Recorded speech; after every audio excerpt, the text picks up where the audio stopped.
Chapter 10 Law and Social Justice. Do you recall the story of a shirt from your class 7th book? We saw there that a chain of market links the producer of cotton to the buyer of the shirt in the supermarket. Buying and selling was taking place at every step in the chain. Many of the people directly or indirectly involved in the production of the shirt, the small farmer producing cotton, the weavers of road, or the workers in the garments exporting factory, faced exploitation or an unfair situation in the market. Markets everywhere tend to be exploitative of people, whether as worker, consumer, or producer. To protect people from such exploitation, the government makes certain laws. These laws try to ensure that the unfair practices are kept at a minimum in the market. Let us take a common market situation where the law is very important. This is the issue of workers' wages. Private companies, contractors, business persons normally want to make as much profit as they can. In the drive for profit, they might deny workers their rights and not pay them wages. For example, in the eyes of law, it is illegal or wrong to deny workers their wages. Similarly, to ensure that workers are not underpaid or are paid fairly, there is a law on minimum wages. A worker has to be paid not less than the minimum wage by the employer. The minimum wages are revised upward every few years. As with the law or minimum wages, which is meant to protect workers, there are also laws that protect the interests of producer and consumers in the market.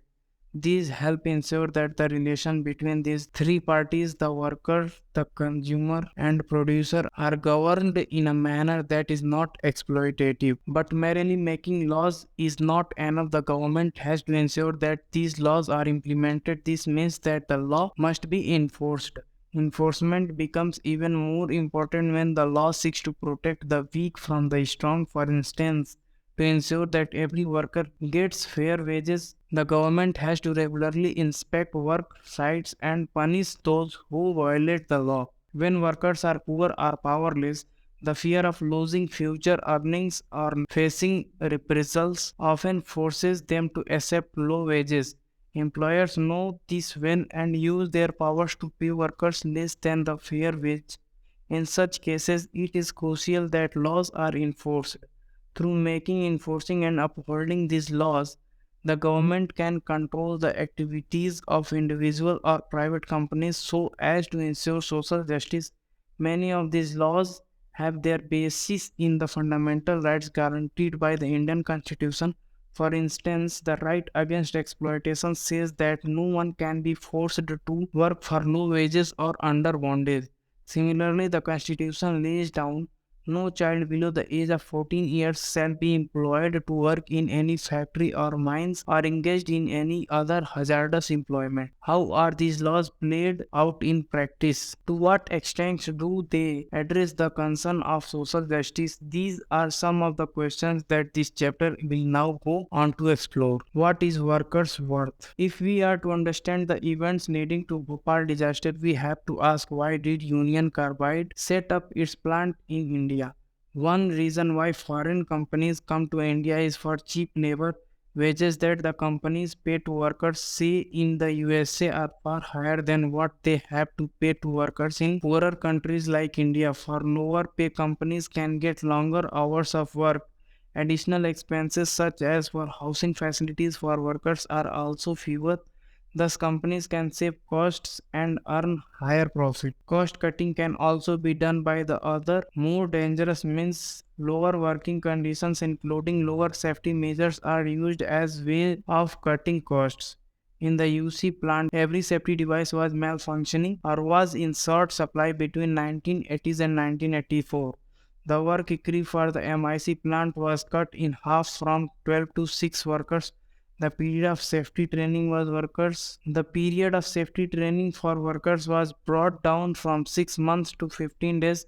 The post of night shift worker for the MIC plant was abolished. Read the following comparison between UC's safety system in Bhopal and its other plant in the US. At West Virginia, USA, computerized warning and monitoring systems were in place, whereas the UC plant in Bhopal relied on manual gauges and the human senses to detect gas leaks. At the West Virginia plant, emergency evacuation plans were in place but non-existent in Bhopal. Why are there such stark differences in safety standards across countries? And even after the disaster happened, why was the compensation to the victims so low?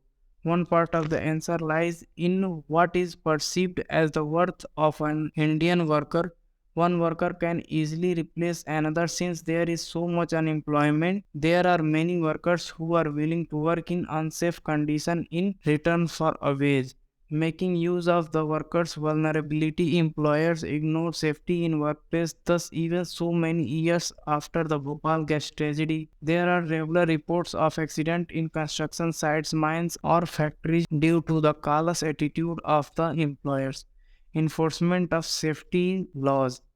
As the lawmakers and enforcers, the government is supposed to ensure that safety laws are implemented.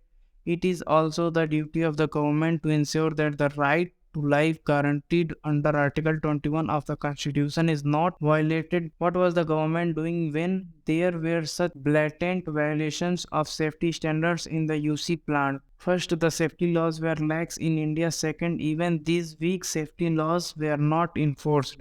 Government officials refused to recognize the plant as hazardous and allowed it to come up in a polluted locality. When some municipal officials in Bhopal objected that the installation of an MIC production unit in 1978 was a safety violation, the position of the government was that the state needs the continued investment of the Bhopal plant, which provides jobs. It was unthinkable, according to them, to ask UC to shift to cleaner technology or safer procedure. Government inspectors continue to approve the procedures in the plant even when repeated incidents of leak from the plant made it obvious to everybody that things were seriously wrong. This, as you know, is contrary to what the role of lawmaking and enforcement agencies should be. Instead of protecting the interests of the people, their safety was being disregarded both by the government and by private companies. This is obviously not at all desirable, with more industries being set up both by local and foreign businesses. In India, there is a great need for stronger laws protecting workers' rights and better enforcement of these laws. New laws to protect the environment. In 1984, there were very few laws protecting the environment in India, and there was hardly any enforcement of these laws. The environment was treated as a free entity, and any industry could pollute the air and water without any restriction. Whether it was a river, air, groundwater, the environment was being polluted and the health of people disregarded. Thus, not only was UC a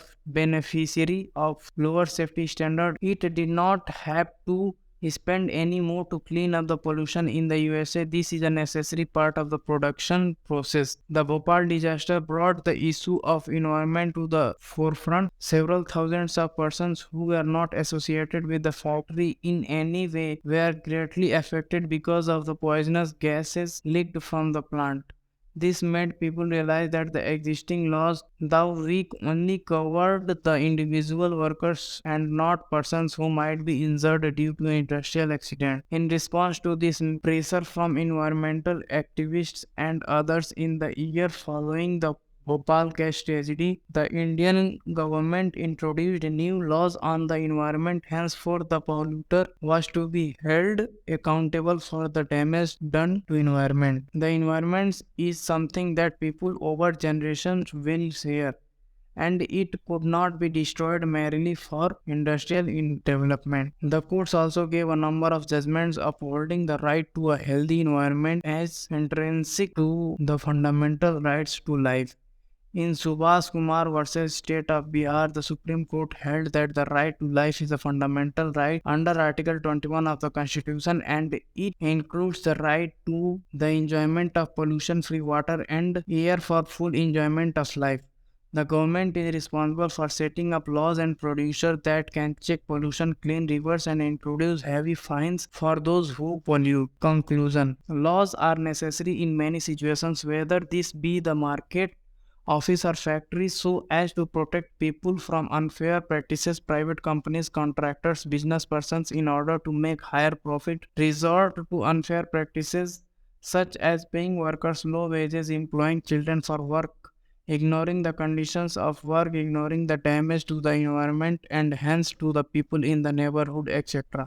A major role of the government, therefore, is to control the activities of private companies by making, enforcing, and upholding laws so as to prevent unfair practices and ensure social justice. This means that the government has to make appropriate laws and also has to enforce the laws. Laws that are weak and poorly enforced can cause serious harm, as the Bhopal gas tragedy showed. While the government has a leading role in the respect, people can exert pressure so that both private companies and the government act in the interest of society. Environment, as we saw, is one example where people have pushed a public cause and the courts have upheld the right to healthy environment as intrinsic to the right to life.